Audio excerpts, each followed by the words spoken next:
पूर्वी दिल्ली नगर निगम की अस्थायी समिति की बैठक का भाजपा कार्यकर्ताओं ने कब्जा कर लिया। इस बैठक में भाजपा कार्यकर्ताओं ने जमकर हंगामा किया। समिति की सदस्य आप पार्षद मोहनी का आरोप है कि बैठक के दौरान बीजेपी कार्यकर्ताओं ने उनके साथ बदतमीजी की और धक्का मुक्की की। हालात यह हुई कि आम आदमी पार्टी के निगम पार्षद मोहनी को नेता सदन सतपाल सिंह और पूर्व मेयर निर्मल जैन ने किसी तरीके से बैठक से बाहर निकाला। आपको बता दें कि आज पूर्वी दिल्ली नगर निगम के अस्थायी समिति की बैठक में समिति के चेयरमैन और डिप्टी चेयरमैन के पद का निर्वाचन होना था। इस बैठक में चेयरमैन पद पर वीर सिंह पवार निर्विरोध निर्वाचित हुए।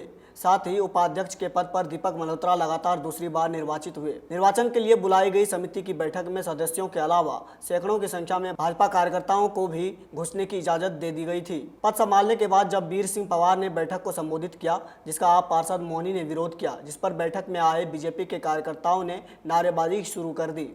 बीजेपी नेता मोहनी के डेस्क के पास आकर उनके खिलाफ नारेबाजी की। मोहनी का आरोप है कि इस दौरान उनके साथ हाथापाई का प्रयास किया गया, गाली गलौज की गई, बदतमीजी की गई। मोहनी का कहना है कि इस पूरे मामले में उनकी तरफ से पुलिस से शिकायत दी गई है। उनकी मांग है कि कोरोना प्रोटोकॉल का उल्लंघन करने वाले और उनके साथ बदतमीजी करने वालों के खिलाफ कार्रवाई होनी चाहिए। आज प्रोटोकॉल का उल्लंघन किया गया है। एक तो कोविड महामारी चल रही है, जिसके अंदर शादी ब्याह में भी 50 लोगों की परमिशन नहीं है, लेकिन उन्होंने कम से कम आज 700 से भी ऊपर लोग थे इनके उस हॉल के अंदर, आम बीजेपी के कार्यकर्ता थे। तो मैं आप कहना चाहूँगी कि वो सम्मानित कुर्सी है स्टैंडिंग कमेटी के चेयरमैन के लिए। उस कुर्सी पे बैठकर हम जनता के हितों की बात कर सकते हैं, योजनाएं बना सकते हैं जनता के हित के लिए, नहीं कि उस पे बैठकर हम भाजपा का प्रचार कर रहे हैं। वो भाजपा का प्रचार कर रहे थे। मैंने जब इस बात के ऊपर ऑब्जेक्शन उठाया, मैं बोली, तो भाजपा के गुंडों ने, भाजपा के कार्यकर्ताओं ने सीधा सीधा मेरे ऊपर मार पिटाई करने के लिए आए, जिसमें कि उनके नेता सदन ने उनको रोकने की भी कोशिश करी और नेता सदन ने मुझे भी कहा कि भाई बाहर निकलो, यहाँ से जाओ। तो ये कहाँ का प्रोटोकॉल है, कहाँ का नियम है?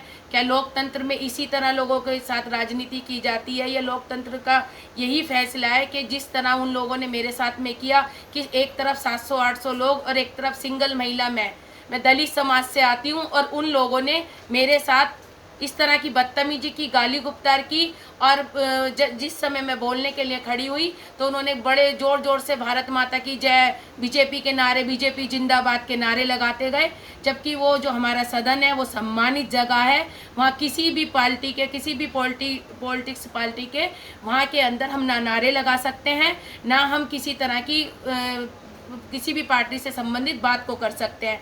वहाँ केवल हम जनता के हित के लिए योजनाएं बनाते हैं, उन्हीं के लिए हम काम करते हैं। लेकिन भाजपा के जो स्टैंडिंग कमेटी के चेयरमैन है, उन्होंने पूरा उसका भाजपाकरण करके और भाजपा की जो भाषा है कि महिलाओं को गाली बकने की, वो पूरा का पूरा उन्होंने वही उसका इस्तेमाल किया।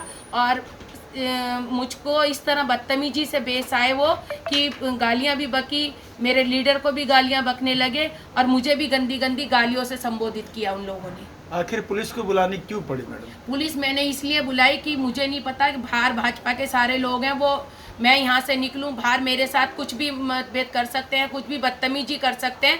तो मैंने इसलिए सबसे पहले, क्योंकि हमारे यहाँ लोकतंत्र है, लोकतंत्र में एक कानून है, कानून के तहत मैंने पुलिस को अपनी कंप्लेंट दर्ज कराई है कि पुलिस कम से कम मेरा जो उन्होंने मेरे साथ बदतमीजी की है उस पर उनके खिलाफ कार्रवाई होनी चाहिए।